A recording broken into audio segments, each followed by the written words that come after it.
Okay, everyone, it's 6 o'clock, and we are going to call this town hall meeting to order. And we'll begin by saying a prayer in the Pledge of Allegiance. Dr. Whaley normally says it, but he's not here yet. So if you will all stand, I will attempt a prayer for everyone. Dear Heavenly Father, thank you for all of the many blessings that we've received in both this community and our personal homes. Thank you for the gift of life and for our health, for the health of this community. Thank you, God, for the opportunity for everyone to come together today to discuss the needs of our community, being in this particular town hall meeting, housing needs. Thank you, God, for everything you do for us, and bless us as we make decisions as a council moving forward. Amen. If you will, turn for the Pledge of Allegiance. Pledge allegiance to the flag of the United States of America and to the republic for which it stands, one nation, under God, indivisible, with liberty and justice for all. And I do want to apologize. I wanted to sit out in there, but we couldn't make the microphone reach very far, so I'm going to sit back here. And I just wanted to say thank you all for coming. Housing is a huge need throughout the United States. It's not something that is unique to our area. But I think what is unique to Blue Ridge is that our home prices are escalating extremely fast. I read an article that was written, this isn't on your handouts, this is an article that was actually published August the 3rd, and it was in the Atlanta Business Chronicle, and it says Georgia's hottest housing markets, vacation and second home destinations lead the way. So in Georgia, guess where we are? We're in the top 3. It says in this article, a historic city, a mountain town, and a coastal island are among Georgia's hottest housing markets over the past 5 years. Rising home values in these locations shows the increasing popularity of vacation and second homes. 3 of the top 5 zip codes in the index are 30513 in Blue Ridge and Skidaway Island in Savannah. And it says right after that the median home value has grown by more than 55% since 2018. And I would say that is truly indicative of where our housing prices have gone. And when I say that, I'm a realtor. I can't say that I don't appreciate the fact that housing prices have increased, that your home values have increased, because all of you as homeowners say, wow, this is really a good thing that our property values have increased. And if you wanted to sell, you could probably make mint with that, right? But on the downside, it's also very, it's a negative because you have a lot of first-time home buyers. You have people who are looking for places to rent, places to live, and it's getting almost impossible to find. So before we even get started, I do want to present a few things that as a broker of my company, I have access to the Northeast Georgia system, and I'm able to pull up all current numbers as far as what has sold, what's under contract, what's active, what's available for rent. And I've got the handouts. If you will first look at the ones, it's a red pie graph chart, and if you don't have one, they're on the table over here. But if you will just kind of look at that for a minute before we even get started discussing. These numbers were pulled as of Monday, yesterday. And right now we have 394 active residential listings in Fannin County. So of those listings, between 0 and 250,000, we have 7 that are actively listed. Between 250 and 500, we have 76, and the majority of them are 350 and above. Between 5 and 750,000, we have 112 active listings. Between 750 and 1 million, we have 84 active listings. Between $1 million and $2 million, we have 82.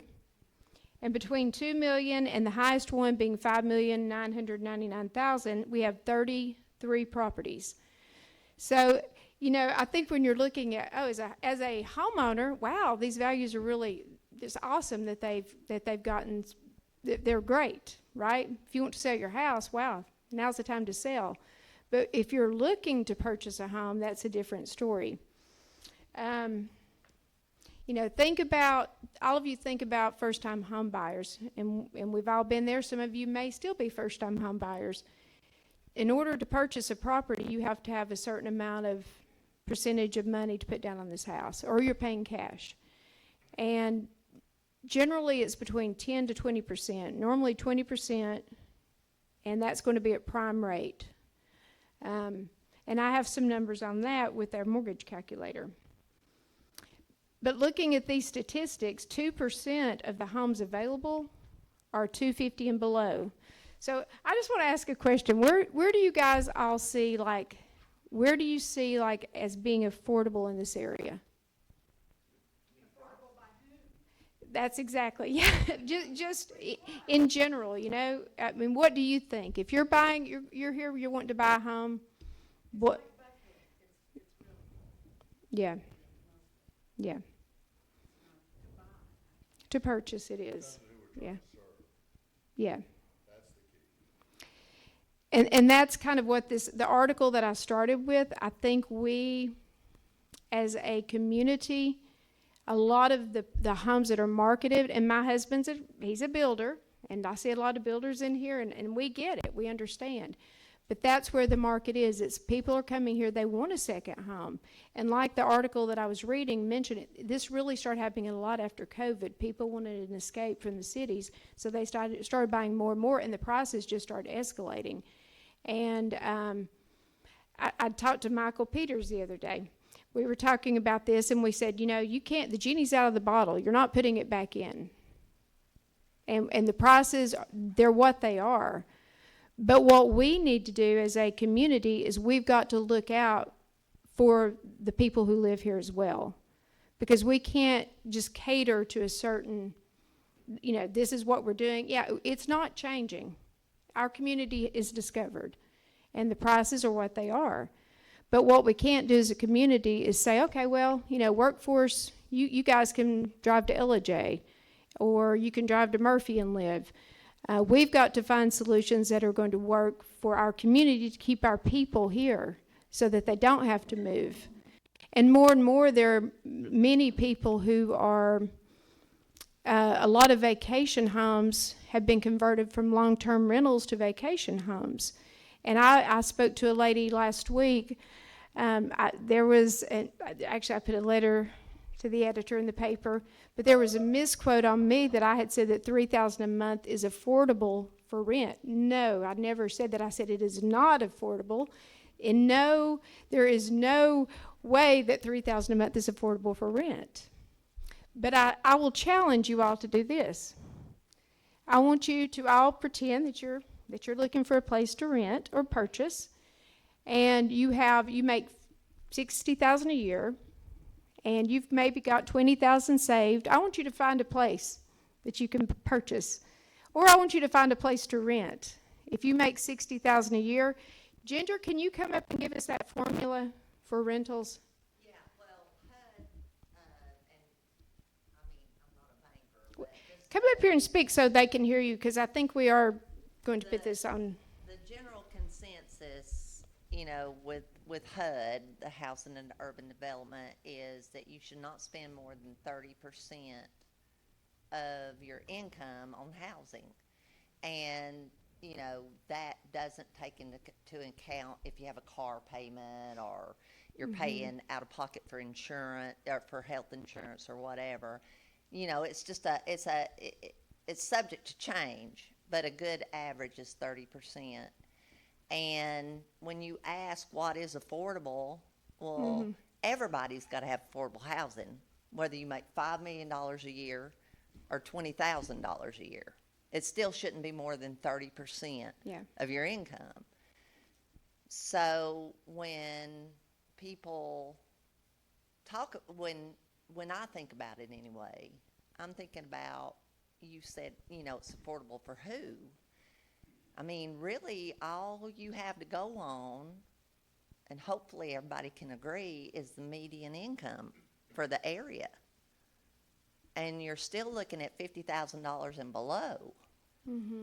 So let's just say, like on your calculation where you said that you have 7 properties that were under 250,000. So let's think about that. Really, they need to be under 200, to match the median income. And let's say you're at 200 even. Well, they got to come up with a down payment, or they're paying mortgage insurance, which is an extra fee above and beyond that they might not can afford. They have closing costs, the attorney's fees and title search, this, that, and the other, and that's not even getting into the down payment. So I've seen, because of the line of work I'm in, I've seen these properties that are 250 or less. And to say that you could move in those and start living right away, maybe not.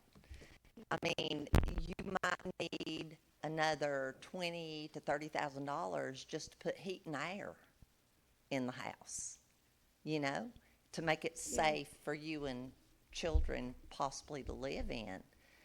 But, I hear a lot of people saying when we have these housing meetings like this that, oh my gosh, it's just going to be a bunch of realtors and builders. Well, that's like complaining if you go into a hospital and complain there's a lot of doctors. We are in the housing business. Good point, yeah. People call us and say, I need and I can afford, and you just have to basically say, we cannot help you. We have there's nothing to offer them. And they have maybe already interviewed and would love to take a position somewhere, in the county or the city. And where do they go? What do they do? Good question. And that's one reason I wanted to have this meeting tonight, because I feel like there's so many people who have different perspectives. And I know that I may have just a one-track perspective on this, because I just feel like, we're not, the genie's out of the bottle, we're not getting it back in, but how do we help? And I think there have to be solutions, and that's why I want to hear from all of you guys, because what do we do as a community? And then Jane's going to come up, and while you're coming, do you mind to come up, Jane?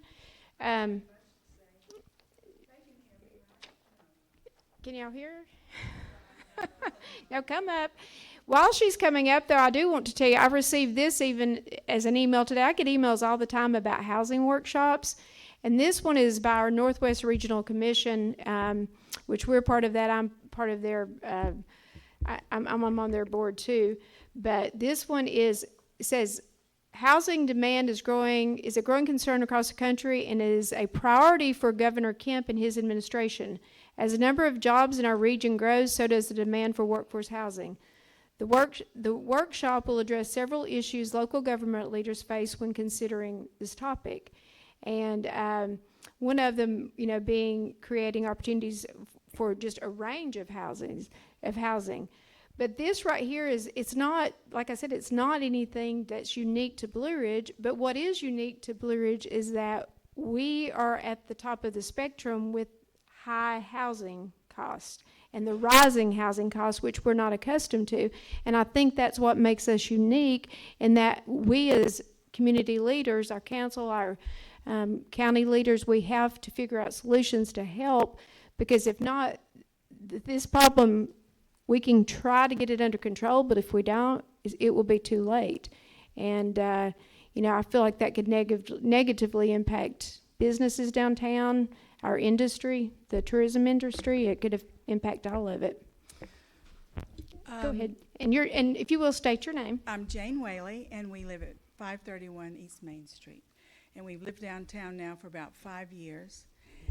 And I really have a burden for this. And I'm wondering, to start off, if I could ask, do you have any idea the comparable rent prices in the county versus in the city? I mean, are they are they very different? I mean, the city's got to be Yeah. higher, but I don't know how much higher. Well, there are Do a couple you? of answers to that, I think, and you might can help us on that too.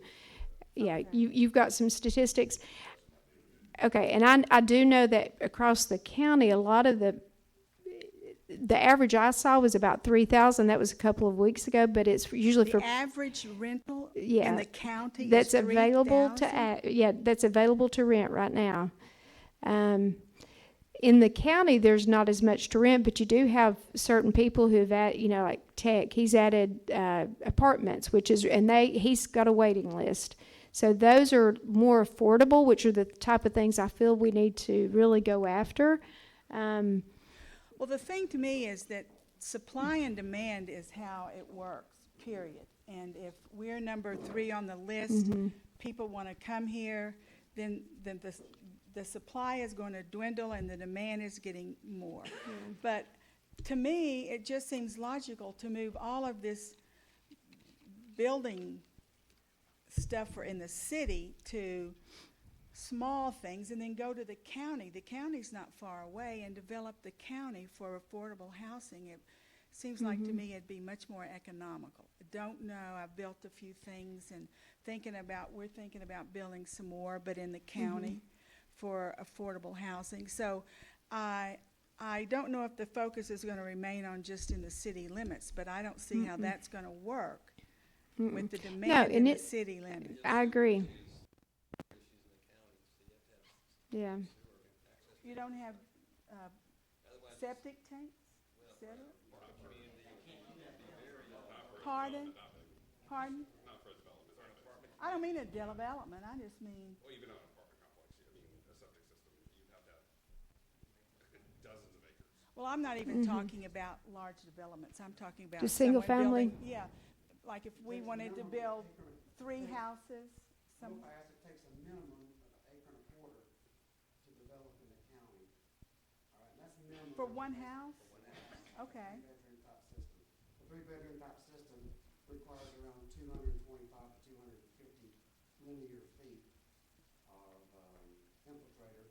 Then you double that that's for a septic you're for a talking? septic, all right? Uh-huh. If you have a DNR water system, you can go down to 0.75. But then you have to talk about 18 to 38% slopes and things like that. Yeah, I know, yeah. So, right, so I mean, those Yeah, things yeah. come into a factor. So it just makes it difficult. I like your idea, my wife. Because, I mean, there's so many people that need it, and Yes. it's not that the builders are gonna get wealthy on it. I mean, if I built something or you did, we'd make money. We're not gonna just, but it's just so important, it It seems. is. Highway 5 expansion, they were doing sewer expansion as well, but it's Yeah, our sewer, I mean, our. Very expensive. That new bus garage, that big Mhm. $12 million project, it is on septic. Where Yeah. is that? Highway 76. Yeah, Yeah. I'm sure that's something Yeah. like that. It's all based on bedrooms, there's no bedrooms there, but it's still based upon occupancy. I'm sure that system is probably 2 to 3 acres. So, well, it's just a dilemma, and I was. so yeah, Jane, I think yeah, great idea. And truly, that was one thing, Chairman Hensley called a meeting several months ago. I attended it, I think Christy and Angie may have, and Eric. It was a very good meeting, also about things we can do as a community. He still wants to pull together another meeting. He wants to do more research. But the thing about the city is that we do have sewer, water, and that way it's higher density, and we have zoning for, lower density, higher density. So it makes it, But the thought of Yeah. affordable housing in the city, I can't get my mind around it. I don't know how that could. yeah.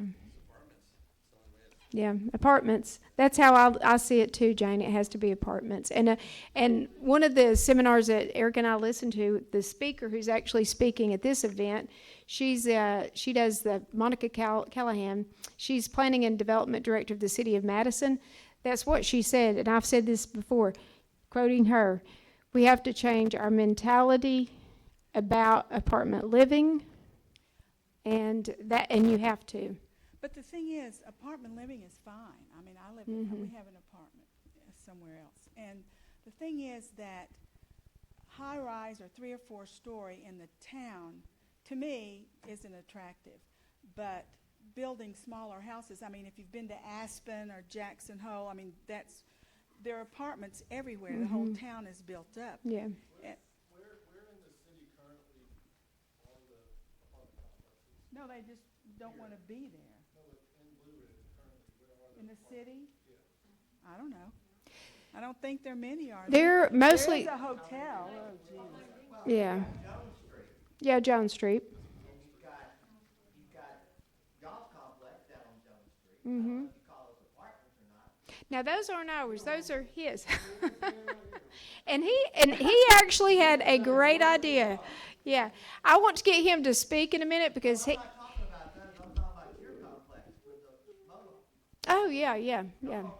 Oh, yeah, we do, yeah. that's a large tract of property. Yeah, it is. I mean, you've got what, eight mobile homes sitting on that piece of property? 12. Mm-hmm, I would love to. We're just trying Yeah. to figure out what to do. yeah. Trust me, I run numbers constantly. I know you do. And I ran, since I met Dan about a year ago, and he is super intelligent with what. Yeah, he came and got my paint color. That's good. The thing about those apartments in Uh-huh. the city, Yeah. none of the subsidized housing is down on Mineral Springs is not, up behind Tractor Supply is not, Yeah. right? No, The only one things you've got is the Housing Authority and the ones on Jones Street that I know of, yeah. and, right? Yeah, So, Mineral, where is the Cyril Foundation situation? is he here tonight? No, I'm asking you, where is the situation? Actually, I don't know because I haven't been involved in that. Can you give us an update? Yeah. If you don't mind, yeah, he can give you one. We were going to be a part of that development, but we no longer are as a housing authority due to everything in the past. They've proceeded to submit their own application to DCA to try to get awarded an application or a tax credit deal on their piece of property. They own 9 acres on Boardtown Road, right at the railroad tracks. The Blue Ridge Housing Authority is currently located right next to that, about 4 to 5 acres of our current property.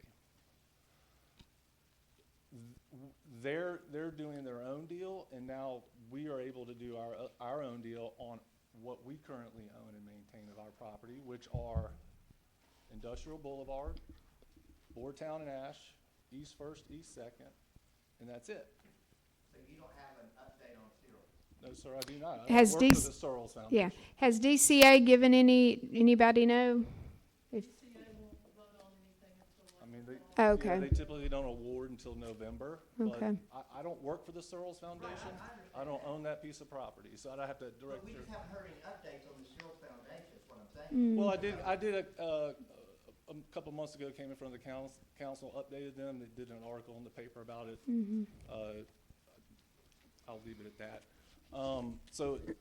That's all I can speak on it, so it's not my What deal. about the idea that you guys, I've heard rumors or speculation that you're gonna possibly take the properties that you have Correct. and tear them down and build larger We have, properties we're, on those properties. correct, we have options that we can do on our property with the zoning that we have.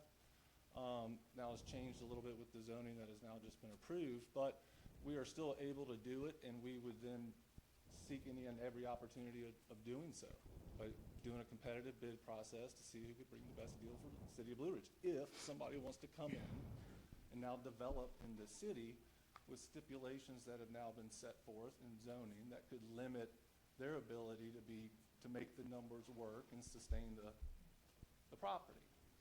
I like the thought too of what you guys were talking about as people, like if someone moves out before you allow someone else to move in, to go in and do a total renovation of that one. Right. Because I mean, how old? They're 50-something years old. They need a little They updating. were built in the Yeah. 60s and Yeah. 80s. It's next Mm-hmm. to that on East Second. So there's a lot that I've been following for 20 years, and it started out, a big part of it all the way to Miller Street was 50,000. Then they split it up, and this is the upper's 50 and the lower was something. Then I didn't get it. Then it came again, and then it was 100,000. This was all happening quickly, just for that lot. now it's for sale again, and it is over $200,000. Oh, yeah. You could sell, I mean, an idea, those houses that are right there in East Second for a lot of money, that land. Take that money, go to the county, and build a lot more for what you're getting for those little homes on that land that is so valuable. Yeah, but you're also talking about individuals who rely on this housing as the only means that they can afford on their fixed income, our elderly and disabled. More if you built that. Well, Jane, I will have to tell you too, Well- the housing authority was set up by the city. The county has We- not, we they don't no have one. jurisdiction in the Yeah. county whatsoever. We Well, could do you that can't. 100%. Well, We could, but when you try to develop that land, you've got to have a certain amount of Yeah. capital to do so. We're not going to have that capital to do so necessarily. And then if we try to go do it through a government program, which is not, by the way, let me clarify, not bringing in subsidized housing, which I have heard on this council, it is not bringing in any additional subsidized housing. Never had, never will. We already have it. It's the 48 units we manage and maintain at the housing authority, okay? yeah, it, So- Doesn't make sense. You have a couple of $1 million at least in property right down that road. Right, Sell I know. that, and then A development's 10 times that. It takes a lot more to build. Plus, we have, ma'am, we also have, It's way more expensive. we have, okay, Michael, you come up and talk. you have. No, I'm gonna hear what you have to you say. make- Come up, You make come a up. lot of points, you make a lot of points. However, Yeah, we're already here, we're already coexisting. Nobody had a problem with it until about a year ago. All we're trying to do is upgrade our facility, and the only way we can do it right now is to renovate what we currently own and maintain. I know everybody kinda, I get the feeling people don't want it here. I get it, they want it out of the county. It's evident. My residents hear about it. They feel like they're not wanted here. This is why they don't come. They don't voice their opinion in anything. We took it upon ourselves. We're talking about the Yeah, 48 yeah. units that are already here that are subsidized. The ones we would build. Mm-hmm. Correct. And that's what we. No, we're not. yeah, I think what we're talking about is affordable workforce housing. Yep, And- Yes. And that is, Both, it's a both, combination yeah. of both. We have, Yep. we are able to renovate what we currently have, keep it at what we currently do, but also bring in affordable units that have nothing to do with government subsidies. It's a means and ways of bringing in additional housing, albeit apartment-style housing, which we have, but I don't think anybody can name where all the other complexes are here that are already over 35 feet and have an issue with them. So all we're trying to do is build with where we are, bring in, update what we have for our elderly and senior and disabled, not bring in family units. We were never trying to bring in a whole bunch of 3 or 4 bedroom units where you're gonna have a huge influx on your infrastructure and utilities, y'all. That was never what we were doing. We were trying to bring and build 1 bedroom, 2 bedroom units for your working, your seniors, your elderly, for people to afford on the fixed income in which they have. We have that ability. We have the ability to do it through the means of the state, which has regulations set forth on requirements, quality, all sorts of things. But I feel like the reputation of us is bringing down what we're trying to bring in and giving it a negative connotation, when I think it's absolutely absurd, it's not warranted. How many people do you have on your waiting list? I've got over 65 people currently, 0 4-bedrooms, 8 3-bedrooms. We had 9 to 10 4-bedrooms a year ago. Where'd all our families go? yeah. And the kids. And then our school system suffered an enrollment this year. Where'd they go? Please clarify what the speculation is or the learning is that there's 0 now for the 4-bedroom. I believe it's because they can't afford to live here. Family Connections with Sharon We're Morris the- backs that up. We're the Okay. only ones who are offering 3 and 4-bedroom apartments at a reasonable rate based off their income, also at a closer to market rate if they could afford it at that rate as well. It's mind-boggling to me. Like to build on James' idea, once again, James got great ideas. Yeah. So you just sold all this for $2 million, all right? And you got 45 apartments. It's gonna take roughly 60 acres when you figure an acre and a quarter per household is septic, Yeah. all right? acres in the county is anywhere from 10 to 20,000 per acre. So you just spent over $1 million on your raw land. Right. All right, now you're gonna figure about another, develop 60 acres, probably another 4 to 500,000 in developmental costs. So now we're at 2 million. We got $1 million left to spend. We gotta build 45 homes at $150 to $200 a square foot. It's, It's a lot of money. it's a lot of Great money. idea. Yeah, but- and yes, our land But is we're valuable, out of money 100%, but that's, before we get started. we're in a position to leverage Well, that then property you're out of now. money. You're out of money. Right, well, but we're able now to leverage our property, which we weren't before under HUD, but now we're in a position to do that, where we can, our options are way better than they are in a lot of other rural towns, I'll tell you that. And I think it's a waste if we don't do anything with it and about our current problem. We can't sit here and say we don't have a problem for housing, y'all, for people who can't afford to live here, for teachers, cops, firemen, EMS, you name it. People work at Walmart, managers.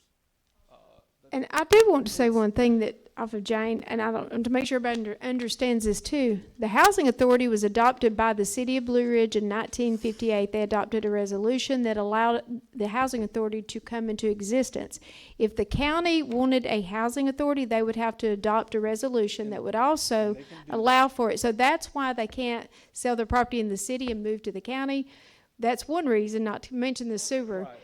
Yeah. And you have to And have the county could do infrastructure. that. It requires water, Yeah. sewer, and requires accessibility Yep. to supermarkets, hospitals, school systems. There's a lot of requirements that it says that you gotta meet in Yeah. order to build that type of housing. Sure, a developer can come in and build row apartments or whatever, but they're gonna build it at the cost that it costs them to build it. They're not gonna lower it to meet a need of workforce housing if they can then charge the higher rent. Okay, it's just, Yeah, and I think anybody that you guys, if can't you put out an fault that RFQ, it's going to go out and you're going to have people who are, the builders who apply to your RFQ are going to probably seek some sort of DCA funding. they have to. And They then have when to. They do their due diligence Yeah. in this city and see what has transpired over the last year on. With the housing on this, numbers. With the housing authority, with the housing numbers, they see the need, but do they want to deal with the complex zoning and all of that? It's hard to think they would, but it's not to say they won't, but we're gonna try. And fortunately, we are able to do that. We are separate from the city. We would love to be a part and have the city be a part of it and work with us to find that solution 100%. I think there's a lot of things that have been said out there in the public and in the press that I can spend hours on talking about, providing a lot of different scenarios to it all, y'all. So, we have a position, we are in a position to fix some of it. It's not gonna fix all of it, but you gotta start somewhere. You gotta start with the small, work your way up to the next step. We actually, you're right, on our land, we have, the options are endless. We could do apartment, you could do one as a first-time home buyer type situation for somebody. It's endless. It's always been that plan from the get-go, never been given the opportunity to say otherwise by anybody. And so now here I am. And if anybody would love to discuss it further, my door is Housing open. Authority, yeah, Come by my always open. office anytime you want. I got nothing. And guys, this is just one facet, and I'm gonna get, if you can be next, one facet of this meeting. We have subsidized housing, but there's also non-subsidized housing. When we talk about workforce housing, we talk about this. That's what this whole meeting is about. It's about housing for everybody. It's not, And by a these particular- numbers, by these Yeah. numbers here, it seems there's only a majority of certain. well, yeah, I didn't read that one. Let me read that to you. So the average sales price for this was from July the 1st, 2023 through August the 21st. It had gone down 15,000, but the average sales price in Fannin County for residential is $660,000, and that's a lot of money. It is. That's the average. And that's what I said. No, we're not. We're not. Well, that's what it is, Richard, and that's what I said. The genie's out of the bottle. Yeah, it is. Yeah. But what do we do as leaders of this community to protect those who need protection, to protect our community from losing its residents? What do we do? Get in the housing business? No, we do not, and that's one thing I don't think I know Dr. Whaley's talked about it, but I don't really see us. You gonna get in the housing business or not? No, we are not. I don't want my government being in the housing. No. And we don't want to be in the housing business. Richard, But- I would tend to, I wanna add something to that, is that the city might not be able to do anything to fix it, but they can go a long way in not doing things that will hurt. That will hurt it. That's right, Richard. Woo! Agree with that. Yes, yes. Wait, let's let Mike talk, 'cause he's had his hand up for 5 minutes. Do you want to come up? My Okay. first question is, the county can pass a resolution, Yes, they can. okay, and be in the housing. Mm-hmm. And the county, by passing that resolution and developing property somewhere in the county can reduce the requirements, correct, For, per building. yeah, or they could. housing, Mm-hmm. which takes care of the 1.25 acres that Mr. Hayes just said. Yeah, That right there is. yeah, I'm not trying to interrupt you, but the health Yeah. department is the one that does the 1.25. yeah. State regulation. Right, That's the state but, health code. but my point is, that's what Mhm. the county has the ability to do. The city doesn't have the ability to do that, we only have the authority. Yeah, we do. But the county can pass Mhm. an ordinance, build their own authority, and then reduce the regulations out in the Yeah. county for workforce housing. And one thing like that, that's exactly right, Mike. And what the city can do is an inclusionary zoning, and Ginger sent an article to all the council members, but inclusionary zoning means when you have someone who's come in, they've committed to doing a project that is going to bring somewhat of affordable housing. Let's just say we've got a 5-acre parcel in town that's up for rezoning. They want to rezone it to R3, and they want to do inclusionary zoning because they're going to do this special project. Our council could agree, yeah, we're going to put aside our current zoning regulations and we're going to do this inclusionary zoning for this particular. And that, Richard, is how the cities can help without getting in the building business. Nobody's even made a proposal like that. But that's why we're here. We want and we want to encourage people to do that. We want to, How big is the tract of land that y'all own down on Mineral Springs property? that one is 15 acres. Develop It's R2. it, develop it.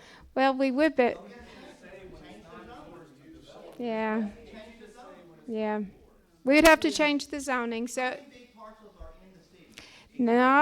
not many, not many. Yeah, yeah, what do you guys, how much is yours, the Housing Authority? How many acres total?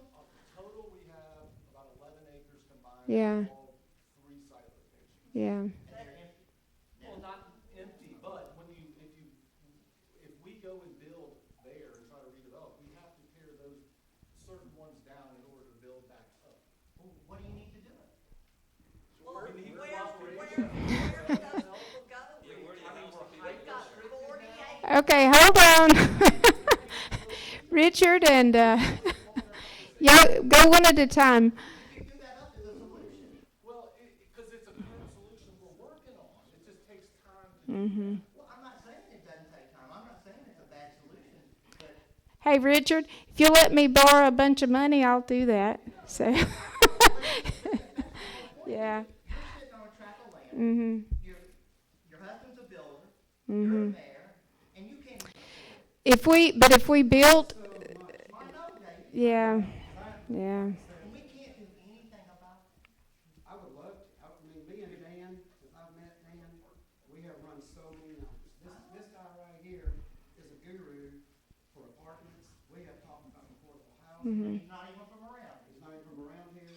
And he cares. I have And he asked- cares. He cares so much about this community. And we have racked brains about if you know anybody, can understand affordable housing, how to make it work. Because I can't make it work at $100 to $150 a square foot. Now, I have some good news. I'm not trying to put Christy and Angie on the spot, but they were talking about, they know of 100 acres in the city. So if there's 100 acres.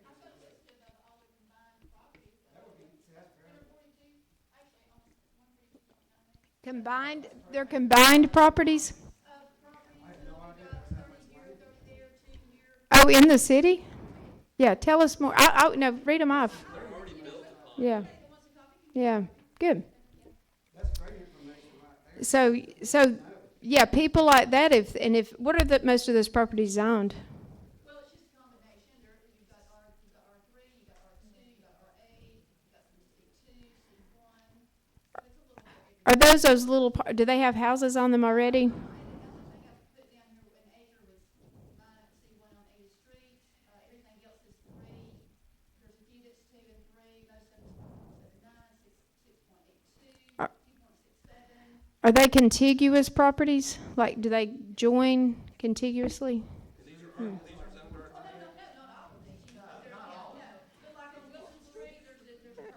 Oh, so they're just like parcels here and there, but nothing that's contiguous.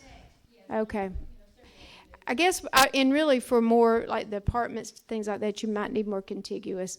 Dan, do you care to come up and talk? Because I want them to hear what you've done, because see, to me, this is what meetings like this should be about. Let's think outside the box, like Ginger's inclusionary zoning. And Dan had a great project going, and you all need to go see these apartments because they look amazing, and what he's going to do with them could change some of these numbers that we're dealing with. So introduce yourself. Yeah, I'm Sorry to Dan. put you on the spot. That's all right. So we bought Jones Street Apartments, and we originally started those off as apartments. And I'd been approached by many people in the community, why don't you turn them into condos? Why don't you turn them into condos? So it delayed our project probably 3 months. We had to change some of how we went about doing that project, but we're only 16 units, so it's not a big impact.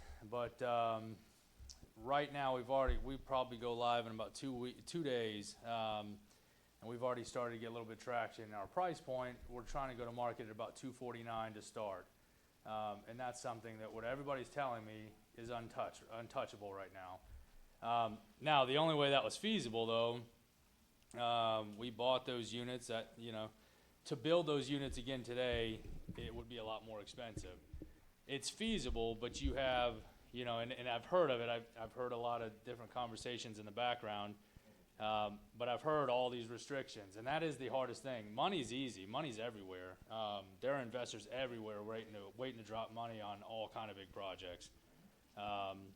But they're not going to jump into something that's restricted by height or restricted by right now, the average investor, they want to see 750 square foot apartments. They're trying to build them smaller because, it's all cost per square foot.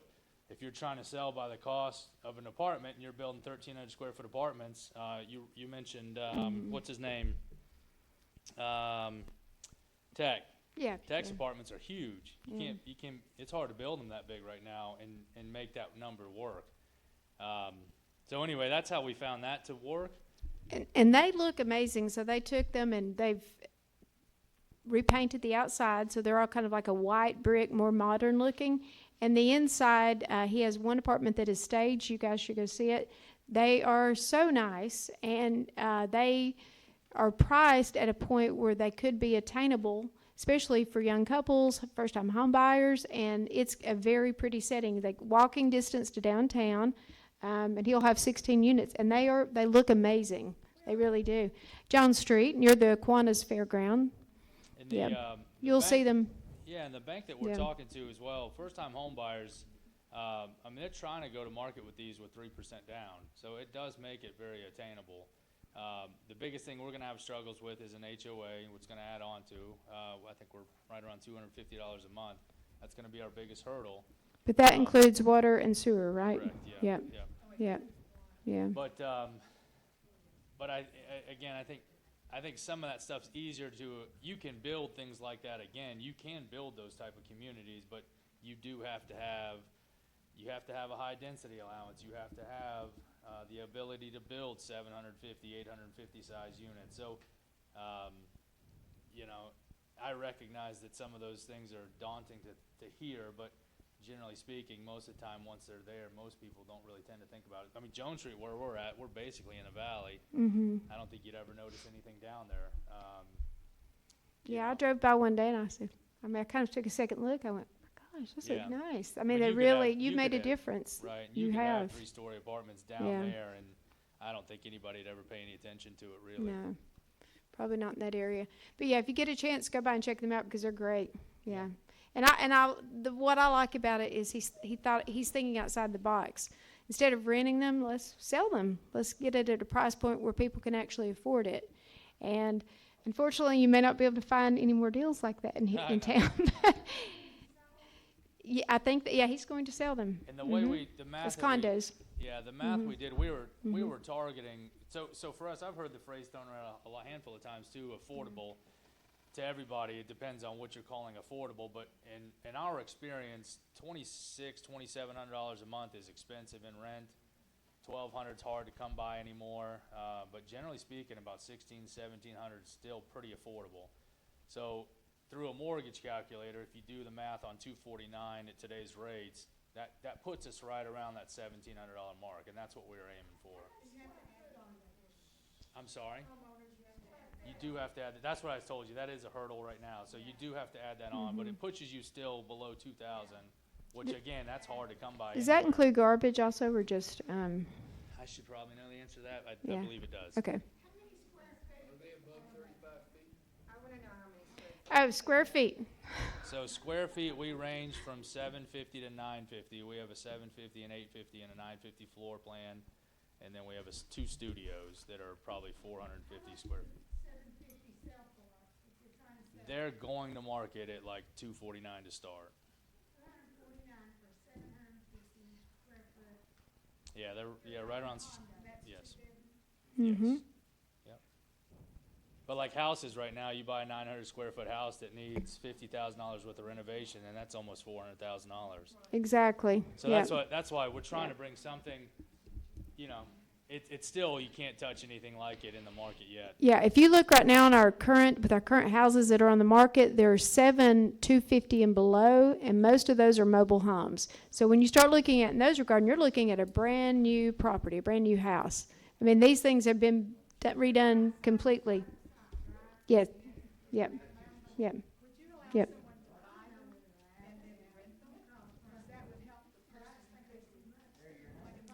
Okay, everybody listen. So short term, I mean, if you're talking short term rentals, no. I don't know what the, People can't afford the down payment, but Mm-hmm. someone bought them and then rented them, they would just have the rent. from what I understand, there are people, That's what they would ask. Well, that's what they would ask. There's a house on Carter Street that's rented $3,000. Okay, one at a time. One at a time here. So Dan, we appreciate you with your ideas and what you've done here. I think it's going to do good, and I mean, at least you're making an effort to help this community too. And I think it's a good project for you, and it's I think that it will do extremely well. I do. Mm-hmm. Saying that to make money, I was saying that to help the people that bought. Yeah. Not me Yeah. to get rich off that at all. Yeah. Yeah. You can't, just No. Yeah. Yeah, he could. Okay, let's, Donna and Eric, and then Donna, if you don't, you can go after. Okay. My name's Eric Eulenberg. Some of you know me and my wife, we've been here for about 10 years. I just recently took on a job for the county as the executive director of Fannin County Development Authority. Our responsibility is to Yep, bring new doing a good jobs and job. bring new business here to Fannin County and serve all the citizens of Fannin County. Been here 30 days, so I'm asked for a little bit of grace. But the challenge that we see is a cart and a horse. Do you want to bring in jobs, or do you have a place for people to live? And I'm preaching to my group, Jamie is on board with this, is to find affordable housing solutions. And we're not the only county. I just got back from the GEDA convention yesterday. There's another one in Savannah. All the counties are talking about this. Housing's got to be reimagined and relooked at. And I know that if we put this, you can get my business card and you can come to my office and you'll see on my whiteboard, housing is the #1 priority. And the county is behind this. We don't have the answers today, but there's more solutions than trying to just sell current inventory, because that's not gonna solve anything. So we do have some property available that have sewer and water. We will be looking at the process of doing an RFP. I am talking about trying to find financial support that's not tied into a government housing project. Those are out there. If you read the articles or in the paper last week, Atlanta Business Chronicle did an article about Kemp and some of his programs. Johnny Chastain and I are working hand in hand on this. This is a long-term challenge, but can be a long-term solution for the citizens of this county. So the county is behind this, and we are having strategy meetings to make it. So remember, you've got more than just the city here, you've got our support. And I would welcome anybody to come to my office, call me, let's sit down and talk. I'm open to any idea. The great thing about this role for me is I have no experience here. I don't have any of these ideas of, well, this won't work. I spent my career finding solutions to people's ideas that could never happen. And we're bringing that to the county. I've got a great board of directors, and we want to support the citizens. So come see us, and we will work together every way we can to make this for our citizens of the county. I'd love to sit down with you and talk You- about you some got my email. You're solutions, welcome and anytime. let's do that. And like he said, every workshop you look at now, all these classes that are coming through, I sent some to the council today, but it's about, a lot of it is focused on housing. Governor Kemp, that's one of his major issues right now. He's trying to find solutions, so, But I'm digging in this thing. I'm yeah. digging my heels in. I will be finding these opportunities because I know that's what we need first. yeah. And I applaud that. I thank you for doing that. It's needed, and that's why I feel like all of us, we have to come together. Everyone in this room obviously cares about it. If you're here tonight, you care. So it's like let's put our heads together and come up with solutions, because we want our community to remain what it is, and we want our people to have a place to live. You know, live in the county, and this is, I'm talking about the county, I'm talking about McKaysville, I'm talking about everybody, because we are a community, and I've said that before. Blue Ridge is the county seat, but we are a community. Did you have something to say? Yeah. So the city of Blue Ridge is 2.3 miles in diameter. The county is one of the largest acreage in the state. Correct. Of course, we have 55% U.S. Forest Service. Correct. Which first. But the county does have the ability to reduce requirements for workforce housing. Correct. And that to me, that's the solution. It's not in the solution is really not the city. The solution is the county. What has to happen is we have to have communication. Right. You need to come in and sit down with me. We have a new planning commission we just put together. We have a desire to make it work. Are all hurdles achievable? No. But I promise you, you will find team effort there to try to find a solution for this. Well, Mr. Yummer, just to clarify, Yes. are you saying that the county has the ability to override the state? No, on I septic never requirements? said that. No, Okay. no one I said said, come Just talk that. to me, and we'll see what we can do to find a Okay. solution. So it'd still be like an acre and a quarter for the, I'm so new in this job, I can't answer that Okay. question. So bring the experts together, we can talk. I currently have 2 pieces of property in Martin Control that has sewer and water. So there is dirt out there available. Yeah, and there are, like, the city, we can't deny county developments from sewer if we have that capability to offer it. So, there are properties in the county that could work for these sort of things as well. So, like I said, it's a community problem, so, And if there's city water available, you can go down to 0.75. So there, we can find cooperatives. mhm. You know, I mean, there's 256 acres on Cutbank right now. The city water's sitting on it. A heck of it. Mhm. You're not gonna get septic on it. Yeah, but you could, yes, yeah. And that was over $1 Mhm. million system, and that was Yeah. 20 years ago. Yeah, but you can still do it. You can do that. You could, yeah, yeah. Yeah. Yeah, like you could, you can do things like that. Money can buy anything, so it can. Okay, Donna Thompson has wanted to speak for a minute. Do you mind to come up so we can just hear you? And thank you all for being polite and courteous. courteous tonight. There's a couple of things, and I've mentioned this before at city council meetings, that, I've mentioned it in the city council meetings that last year, and I think that it's come back again this year, and you may know, that the state has actually looked at putting in, and this is not just in Georgia, that they're looking at what cities and counties are doing, and the state is considering and has put in legislation, it didn't go anywhere last year, that they will override local zoning if they feel that it's too restrictive. So we might check with representative and on that as to what the status is. I would recommend that because here's a bunch of people that help me out. I have a problem understanding the city perspective and the builder's perspective. Because right now in the city, and I understand what Mike's saying, yeah, there's a lot of land out there in the county. The county, I believe, also still has the moratorium on tiny homes, if I'm right. I don't think that, the county's had a moratorium on tiny homes. I don't think they ever released that. Do you know? Okay. I didn't know that they had released it. Development, so you couldn't do.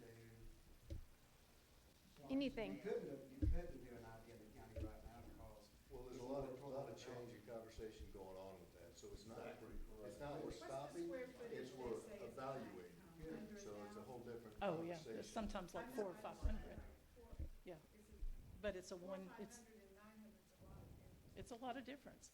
So what we're facing right now, so we have a builder back here that said you were, what, average 700 square foot? Is that right? Okay, but right now, I think our minimum is 1,000 square foot in the city, is that correct? It is. We have a 30-foot limit, and that's in all R1, R2, and R3. So R2 and R3, who are multifamily, higher density, have the same height limit that a single-family home has. And then we have just reduced, even though they said they were not going to do it, they reduced the number of units from 10 units to 7 units per acre. So we have three things right here that are just like pow, pow, pow, right in somebody's gut who wants to build. How would you do that? If you purchase property, how would you do it? If you're building at 700 trying to hit that workforce market, how do you do it? Thank you. You wouldn't purchase it in the city. Well, here's the thing. There is land that's already been purchased. There is land that has already been purchased in the city, 9 acres, that a developer was willing to come in here and do a project, and everybody fought it. He was vilified and not even given a chance. I mean, I contacted Mayor Haight on October 18th, I think, after that meeting on the 17th, to say, please try to schedule a meeting and give this developer a chance to speak for himself instead of being crucified in a meeting. And he was not given that opportunity ever. So we fast forward, the first meeting that anybody was scheduled was May the 3rd with the county, when the county called it. I want to see more people involved. You know, seeing all of you here, I'll tell you that housing has worn me out. In 4 years, it's just taken a toll on me. And it's, you know, there was one comment that was made that we don't want to pack people in here like sardines. Well, Boardtown is not packing people into the downtown area. And people are worried about traffic and how it impacts the tourists, but they don't think about the residents sometimes. But there was a comment that was made that we don't want to pack people in here like sardines. That doesn't give anyone a quality of life. If you put all these duplexes up next to people in R2, what kind of quality of life is that? And I will be very candid with you. My grandmother raised 8 children. Her husband died very young. She raised 8 children, and then she moved to the city of Atlanta. She lived in a metro area, and she lived in a duplex the majority of her life. And when somebody makes a comment about a quality of life, not having a quality of life when you live next to a duplex, I take great exception to it. We have a lot of people. I admin a silly Facebook government group and really wish that I had never started it. I get a lot of people that write me, and they'll say, I've got somebody that's desperate. We had a hairdresser. A lady cuts hair for a living. She has 5 children, and she's a widow. She had to move to Woodstock to find a place to live. We have people that come in and they say, you know, they'll message me all the time, and they'll say, I just need an apartment. You know, well, how much can you afford? Well, they'll tell me, and I'll put out, you know, to the people I know, can we find anything? No. And it's like people, they want to take jobs here, and they interview for a job, and then they can't find a place to live. But we have people right here, and that's why I wanted Trevor to say, Sherry Morris is off, I don't think Sherry's here, is she? She had a meeting in Calhoun, I believe. Okay. Yeah. Sherry and I have discussed this because I try to use her as a resource, and I'll say, you know, she talks about the number of people that are coming to Family Connections, either to access the food bank or their resources that they have there. And it's like, she says some of our numbers are going down, and it's like, you know, my first thought is that's good. Maybe that means things are turning around, which I know better, but it's not good because, you know, I asked Jerry and she said, no, we believe that those people are having to move away from our community because they can no longer afford to live here. And I'll tell you that it breaks my heart. And then when we have these zoning changes, you can talk about controlling growth. I have heard that ad nauseum. And here's the thing, I can pull up your ads from your campaigns 2 years ago. You also talked about having places for people to live, you can call it whatever you want to. I'm over affordable and workforce housing. Just call it Housing. Housing. It's housing. It's Housing. people having a place to live. Yeah.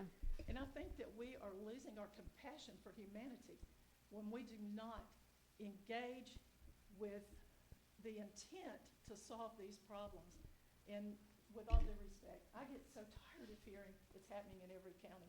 In our group, we hear it all the time. It's happening across the country. Yes, it is. But I live here, and this is the only place that I can make an impact. So I hope y'all will join me. Thank you. Oh, yeah. Yeah. Actually, Ms. Thompson,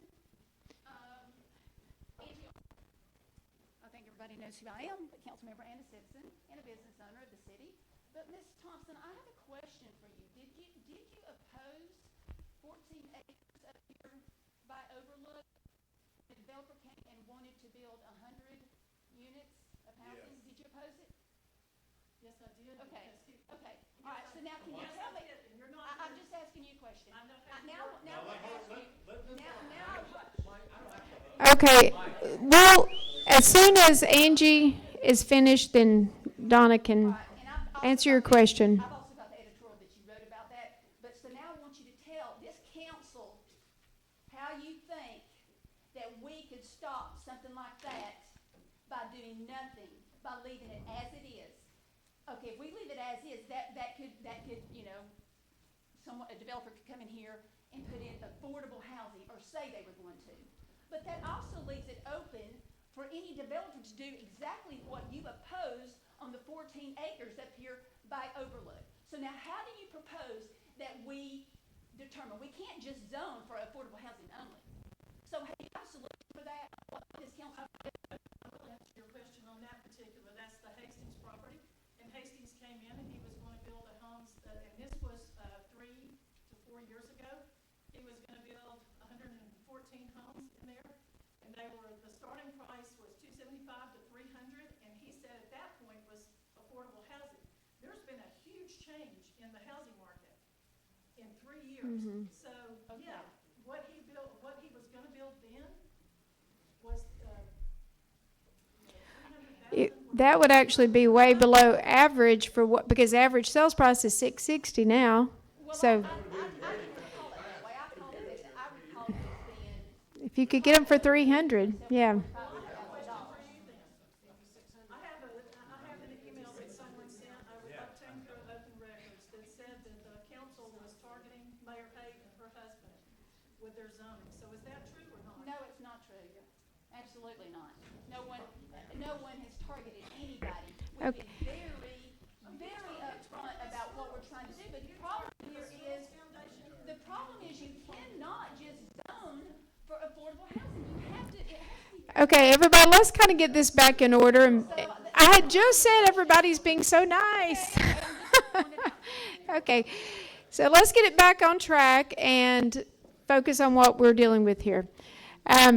Has anyone not had the opportunity to speak who would like to speak? Because we've been here over an hour, and I didn't want to keep everybody too long, and we can have these meetings again. I'd like to have town halls on numerous topics, but is there anyone who has something to say? I've got a handout.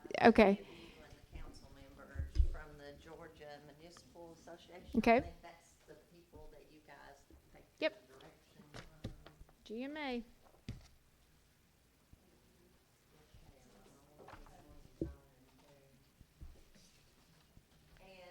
I just wanted to say real quick, you kind of mentioned it, you kind of mentioned it before, and when we were talking about zoning, you can't just zone for affordable housing. If you guys still have the email and you would take just a second to read it, the inclusionary zoning is being adopted at several places within the United States right now because of the housing issue that's nationwide. And basically, I mean, I'm not an attorney, but this is what I gathered, is that when you're making your zoning decisions, especially on density and square footage limits, I talked to Angie one time after one of the meetings, and I 100% agreed with what she said, is that, so it's not gonna correct a problem if you increase the density and they end up being $800,000. It's beside the point. So the whole idea of the inclusionary zoning was to build something into your zoning regulations that said 7 per acre or 10, whatever you choose. But as an incentive, build it in and said, we will allow a density increase of, let's just say 50%. If you agree that so many of those units are gonna be tied to the median income of the area. Because that way, you're giving them a benefit of being able to build X amount of units at market rate, at the going rate, to make their money back, to make a profit.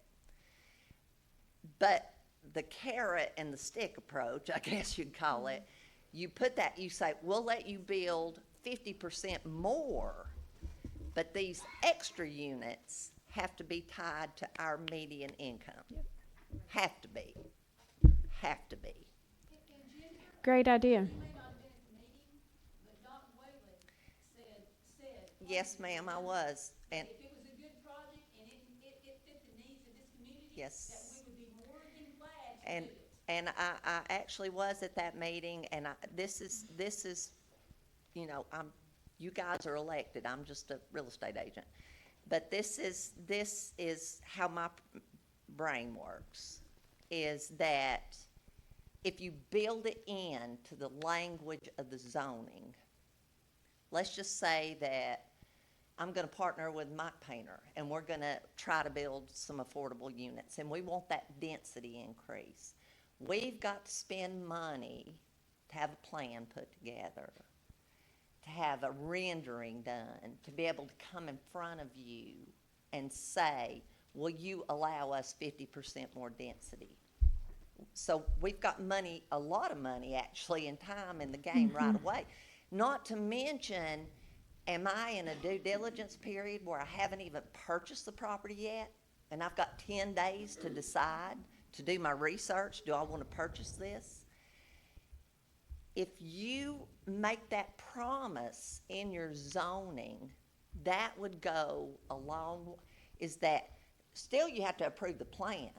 You know, you have to approve it, but here's one thing that I would, as a local person, you can tell by my accent, been here all my life, but as a local person, I would love it if you guys would stop saying a beautiful project or a gorgeous project or something that they've built in Aspen or Buckhead, because I'm just a country girl, but I know that the two things that Aspen and Buckhead have in common are money.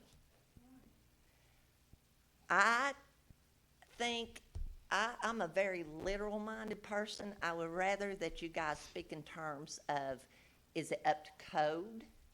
Is it safe? You know, when you're talking about affordable, you can't, pretty goes out the window. You know, I mean, these people, if you'll look at what I just handed you, you have a tremendous amount of, first of all, since 2019, the population of the city, inside the city limits of Blue Ridge has been falling. So if you want to control growth, growth is controlling itself by your population. It's going down, and it has been since 2019. Actually, since 1990, I found statistics. It's gone down 6.9% in population, the So city of you're- Blue Ridge. And then if Yeah. you look at, on page 2, the blue graph down there that shows the age of your population, got a tremendous amount of people that are over 70, from 70 to 85 and up. Those people still need services. You can say that we want the county to take over this issue of housing for our residents. But these people, I pray to God, when I'm 70, I'm not gonna be working no more. I hope they're not in the workforce. They might still be, but I hope they're not. But they still need people to look after them. You know, they still need streets, they still need water, sewer, police officers, firefighters. And yeah, I think as a local person, it's like, I'm not comfortable with pricing people like me completely out of our neighborhoods. Because these are people that unclog your toilets, fix your wiring, babysit your kids.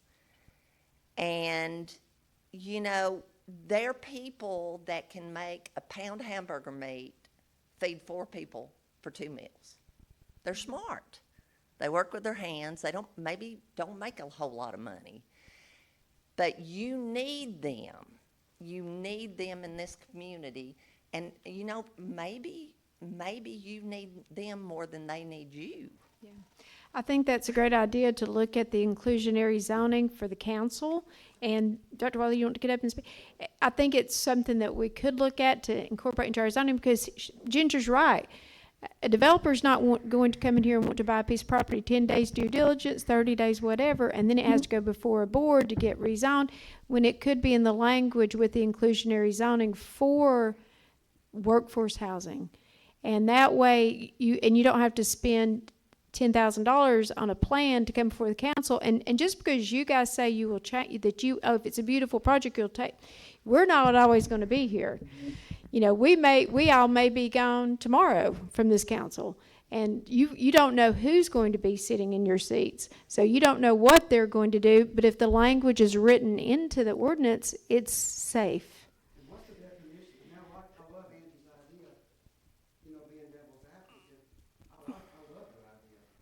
But what's to say Ginger and Mike Painter, they're gonna come in, $300,000 housing, that's great, all right? Me and Brian Avery, we're gonna come in and we're gonna have $900,000 houses. You know, and the council says, that's not a good project. I mean, you're kind of offending us. Well, Is that true? can I say You know what I'm something? saying? Can I go back? I mean, I love your idea, I'm not against you, but how do you keep That's reducing? what I'm saying, you can't really discriminate on. That discrimination is what I'm saying. Well, I mean, You can't do that, so therefore we have to have measures in place to kind of determine if we want to go above and beyond that 7. And the thing about it is there's very few R3 properties right now, so those people would have to have a plan to even come to the council to get rezoned and the planning commission to get rezoned anyway, so but let me, it really has to. Okay, Mike? okay, I like your idea. let's go Okay. back to the project that Angie was just talking about. Okay. Yeah. You were on the council at the time. Average home, 250 to 300,000 in the city, sewer, water, perfect. The community fought it tooth and nail because they were gonna be allowed to walk into the city. Yeah. Correct? Am I correct? The biggest problem I heard that was College Street they wanted to use College Street to access the city, and that people, yeah, they didn't like it. Yeah.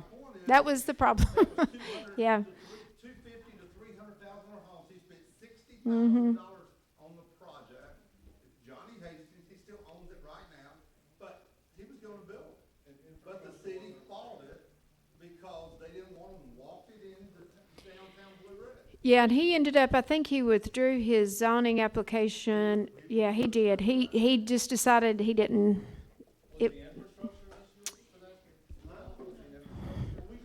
No. It wasn't. It wasn't. That wasn't the issue, no. He had to get it rezoned from a C2 to, it was people who showed up in mass turnout to the public hearings on it. Yeah. We,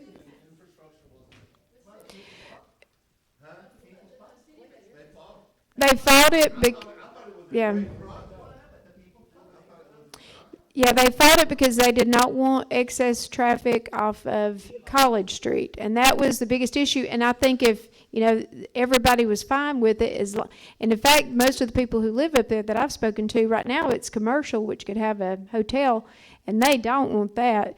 They want something, they would prefer something residential, but they want access to be taken off of the main highway, 515. So that's kind of where the consensus is with that. They want the housing. It's just they don't want them coming off of College Street. So, yeah. Yeah. Yeah, and at the time, 300 would have been an amazing price if you look back now. Yeah. And things have. Hold on a minute. We got too much crosstalk. Things have definitely changed on that. We don't Okay, want to Dr. talk. Whaley, you go ahead. Let's let him talk because he's standing up I'm here. going to talk to the microphone, Please. I don't mean crosstalk. First, I'd like to correct the idea that you have to have $60,000 in plans to bring something to the city council. We have several providers in this community who can make a rendering, a drawing, and a basic floor plan for $3,000. And we had the last city council approve a project on a handwritten piece of notebook paper. So we don't need, as a city council, knowing where every outlet is or where all the toilets are. It can be done in a few $1,000s. That's number one. My other life, I went and practiced in 1972, and I still practice one day a week in Atlanta. And I had the opportunity to be close friends to the largest developers in Atlanta, Tom Cousins and people like that. I do know, having been involved in everything that goes on in and around the Mercedes-Benz Stadium and Phillips Arena and Atlantic Station, which was a steel mill when I was a boy, that all of those projects have required what market units offset by affordable units for the people that live there. Now, too many people go to the movie theater at Atlantic Station, and there's crime at Atlantic Station. But look at where the golf tournament's going to be this week. That's called East Lake. That was a housing project. Tom Cousins bought it, turned the golf course around, and those units out there are, what percentage I'm not sure, but market price for some and affordable for others. This city council would be entirely agreeable to look at a project on a $3,000 scan that is brought in that meets any of those ideas. Look, I'm going to build this. We're going to put 15. I won't say attractive. I'll say 15 appropriate units on this piece of property, and we'll make 30% of them or whatever. I don't even know what the number is, but we'll put those at affordable rents. We're not against anything. There's nothing that we're against on that city council except hotels and apartment buildings that are crammed together like they do coming up the interstate from Atlanta on 515 like I did to get here late, where the city continues to look like it does. We're happy for you to build, bring to us, because we're not in that business. Now, my wife may be in the business, but I'm not. And I am open, if I'm anything, I'm open to being taught. I know that I know a lot about one thing, and none of y'all need it right now. So I don't know that much about it. So bring us a project. I mean, don't say the city council won't approve something. You don't know till you ask. And I don't know how we would view now the project that you talked about that the last council turned down. But I know that we're not going to listen to the squeaky wheel. We're going to listen to reason. and you can come with a project if you got an idea. And I've read every word about the zoning, and I'm not against any of it. I don't believe anybody on our city council is against anything except giving a license to come in here and turn it into Dollywood. So don't look upon us as obstructionists. Come to us and say, look, this is what I want to do. And if it's reasonable and it seems like the right thing, you've got at least one advocate here. I'm only one vote. But I will make a reasonable decision, and I'm speaking for myself only. But I can say that the motivation of the city council is not to be obstructionist. It's not anti-business. Some members of the city council have voted for things in the zoning that are going to hurt their position in property that they own.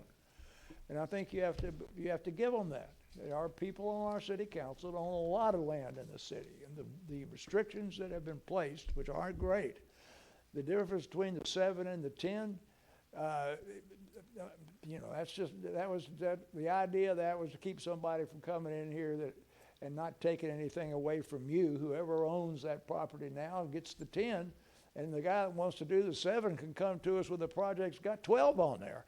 And we have the ability to approve it, or 13, or 15. I mean, but we're going to be reasonable about this. You can't flagellate us for doing what the citizens who are not here, that live in these houses out there, have told us that they want to see. You are not the citizens of Blue Ridge.